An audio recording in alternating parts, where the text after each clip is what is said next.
So please welcome Representative Chris Taylor.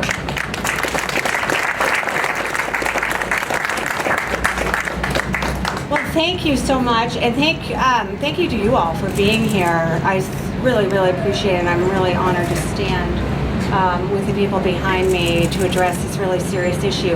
You know, the task force that President Obama convened was very, very diverse. It was a multidisciplinary task force composed of civil rights leaders, composed of racial justice advocates, law enforcement professors, and attorneys. And what they did was identify best practices. They gave us a roadmap of how to really embrace 21st century tactics to make sure that communities are engaged. This is about communities. It's about strong, safe communities, and that communities do have a voice. One recommendation that I was so taken by is this concept of the police, not as warriors, not as individuals who go in at war with communities, but as guardians of our rights, as guardians of safety. And that's how trust and legitimacy develops. That's how positive police contact facilitates public confidence that keeps our community safe and keeps police officers safe as well. Some people have asked me, well, why do you care? You're a state representative. I represent this neighborhood in the Capitol. And I care so much because, as Nino said, what we're hearing now is, well, we're doing what the state wants us to do. But let me tell you, the state standards are minimum standards. They are not model standards.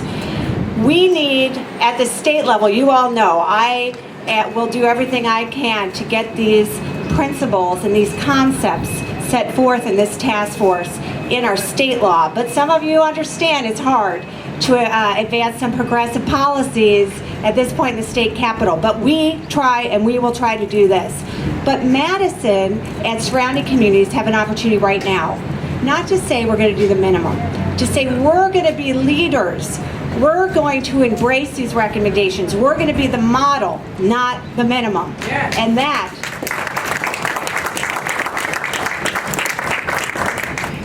really is why we're here today.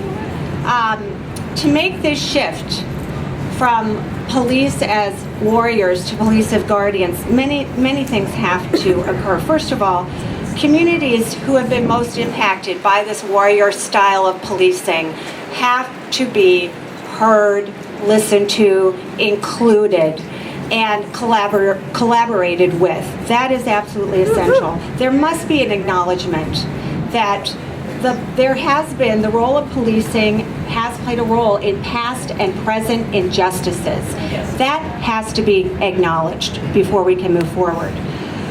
We also must embrace a model of community policing. And we have to actually look back in our history to see that there was a time when we did embrace that model, which emphasizes working with the community, not against the community, listening to the community, including youth in the discussion, identifying problems, collaborating with solutions that produce results that benefit the community and promote the dignity of every individual. The other thing that really has to occur for us to move into the 20th century is acknowledge that there's different training methods. Sure, there's different challenges, but there's also different training methods that we must embrace, such as tactics that emphasize de-escalation. This needs to become a consistent part of training, not just a one-off thing that happens in the academy. A consistent part of training to keep the community safe, to keep individuals safe, and to keep police officers safe. These are just a few of the recommendations that we can embrace right now in our community to move forward together. This report offers really a blueprint of how to move forward, and they're good first steps. But you all, they can't be the last steps. Right. They cannot be the last steps. What we are proposing here today is not the end, but the beginning. Thank you.